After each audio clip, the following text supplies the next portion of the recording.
Hi, welcome to M for Montessori. M for Montessori was started by Islet Montessori during COVID, and we used to post a lot of vlogs on Montessori education. We stopped in the middle, and now this is my our bit on reviving it. Today, we're talking about critical role that parents need to play if their child is attending a Montessori school. And I have my notes here, so I will be taking my notes and then speaking to you.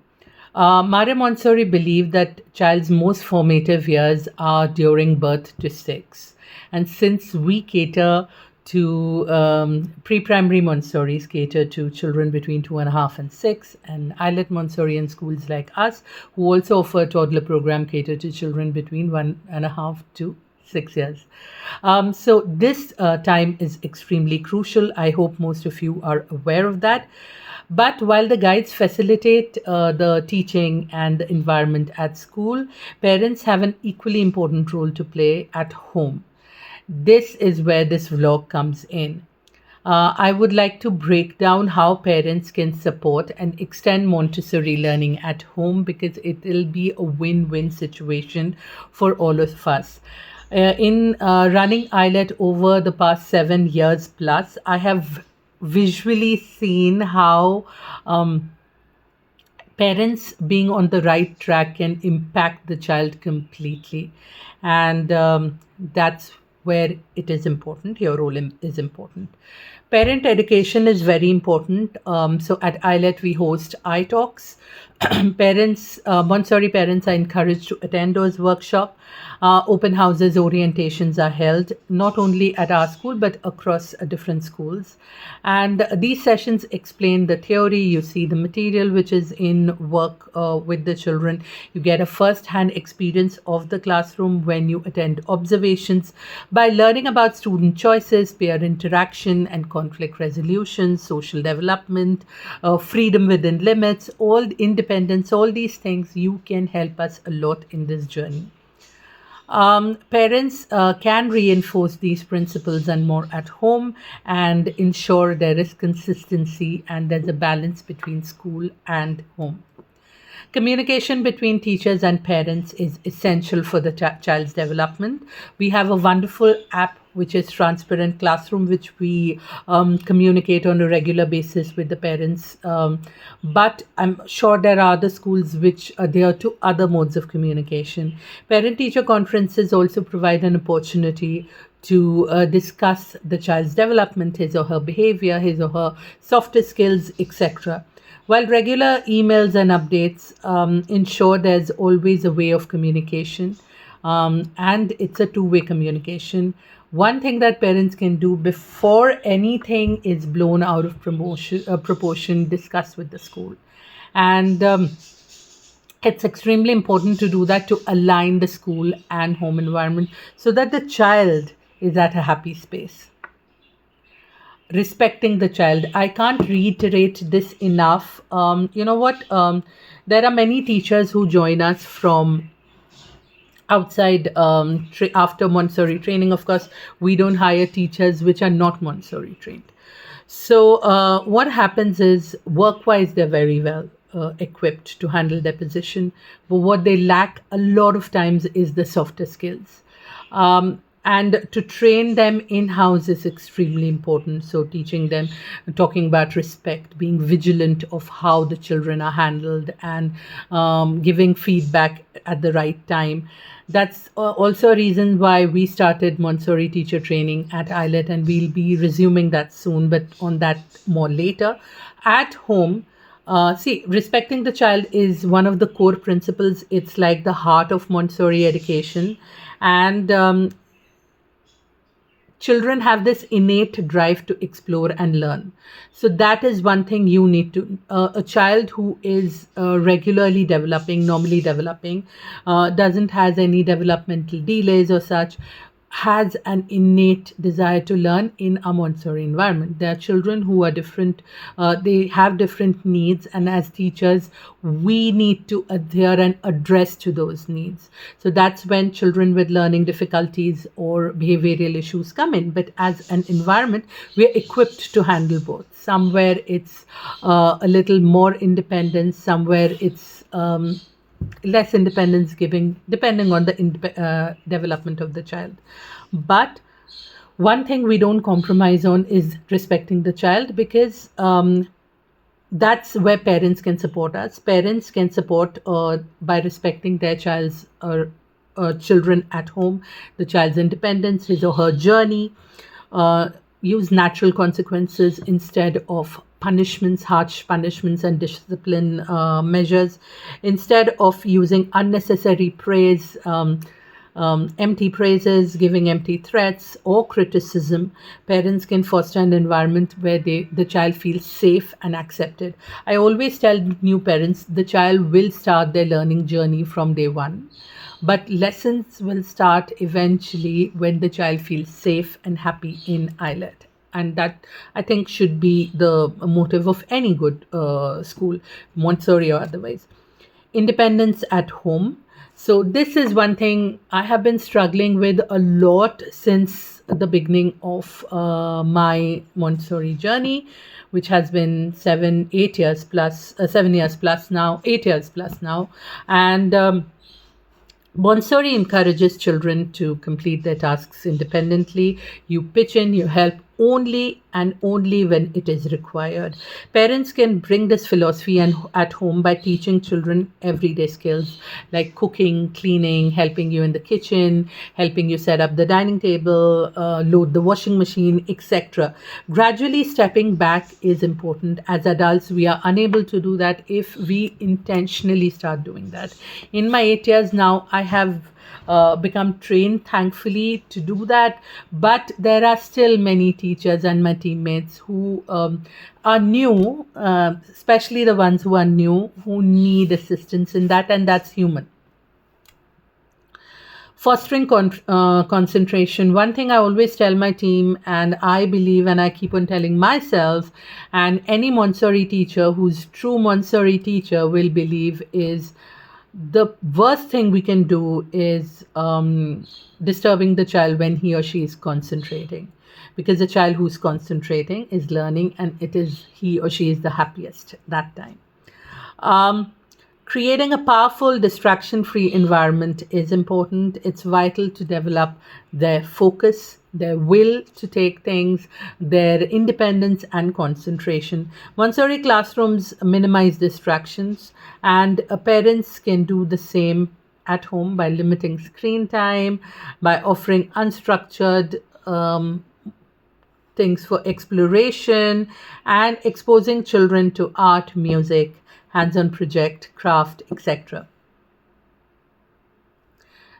Projects which can involve them and keep them concentrated and help them increase their attention span.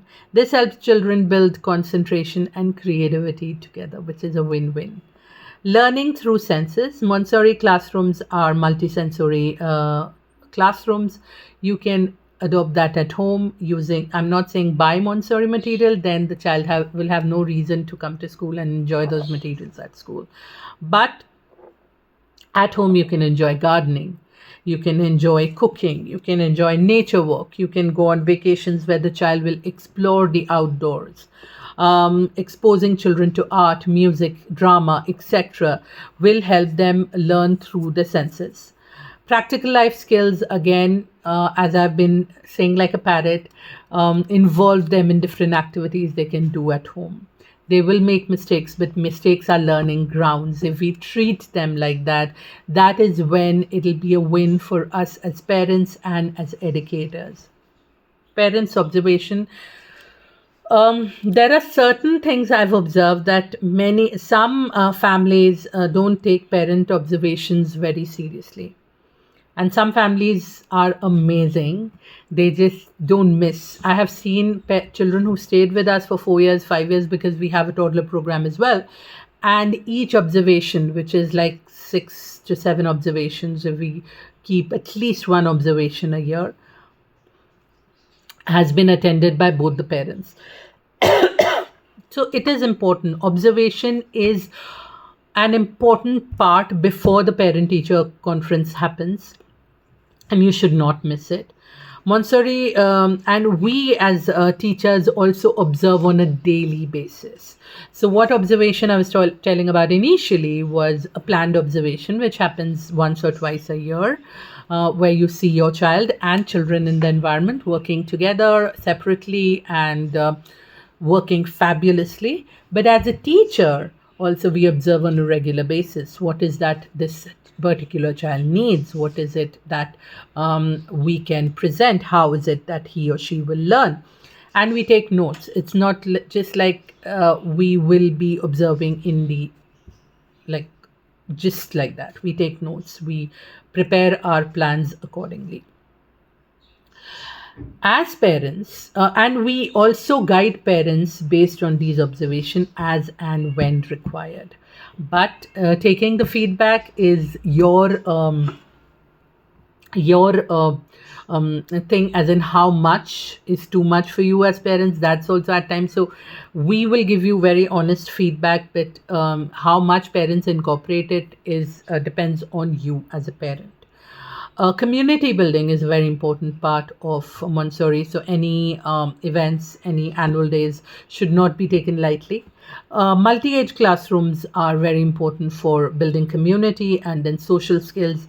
Parents can foster relationships outside schools, also taking them to the park, hosting a play date, etc. This not only strengthens communities, it also allows parents to share Montessori experience outside the school walls, respecting the classroom and the team. Nowhere will it be the case, and I can say that without doubt, where you will be disrespected by a team member. And if it is so, please inform us immediately. If it happens, we will take the necessary actions. But consistency between home and school provides children stability. Parents are encouraged to support Montessori method at home and avoid any negative talk or any gossip about school at home or with others, because your child is always listening and observing. Um, Respect the school, and this demonstrates respect and strengthens the partnership, because if you will not believe, then there will be, and if you have any problems, any feedback, please share. And if it is a feedback that is valid, backed with valid points, then we will take into consideration and we will try to see what we can do about it. Follow the child is another thing that we follow, and Montessori teachers follow each child's unique interest. For us, so once a parent recently asked me, how is my child compared to the other 5.5-year-olds? I said, how does it concern to you? Your child is unique in their way. I will not discuss another child in this conference. And that's how we work. Montessori teachers follow each child's unique interest, and parents can do so at home by observing what excites their children and provide resources to deepen the learning. That will happen with observation. Parent advocates. So at school, we need admissions, we need more word of mouth. So you are the best advocates for us. Montessori parents have often become advocates for expanding the school and understanding profound benefits of the methodology and the school in particular, whether through your apartments or whether through sharing on WhatsApp with your someone who might be looking for a school. It'll be great if you can help, because we need to grow. Last point was something I had put up in the end for a reason: freedom within limits. I have told this to my older parents. I'm telling it again. When the child learns to bicycle, they learn on it on with training wheels, and then without training wheels, slowly they learn. And then even when they learn, you try to hold their bike and run behind them, or You try to walk near them, and they're given a particular area where they can cycle, and slowly that area is expanded. You won't let your 6 year old or 5 year old who's recently learned how to cycle without training wheels let out alone on the main road. So that's how freedom within limits work. Each child's freedom is different, irrespective of the age, depending how normalized the child is. And normalized doesn't mean normal. Every child is normal. They have different needs. Normalized means they are comfortable in the environment. They are choosing their work. They are following the rules of the environment, which are same for the teachers and students, by the way. So, even at home, don't give complete freedom and don't put complete restrictions, because these are both detrimental for the development of the child. What is best is giving them freedom within boundaries. In conclusion, while Montessori teachers create environment in the classroom, parents are just an essential part in shaping the child. Um, we have seen parents who are aligned, their children blossom beautifully. And we've seen parents who are not aligned completely, their children do struggle a little. So keep that in mind. And I'm not saying academically, I'm saying behaviorally. Through education, communication, and aligning Montessori principles at home, parents nurture child's independence, empathy, curiosity, and love for learning, which is amazing. Together, both the home and school environment can help children reach their full potential and beyond.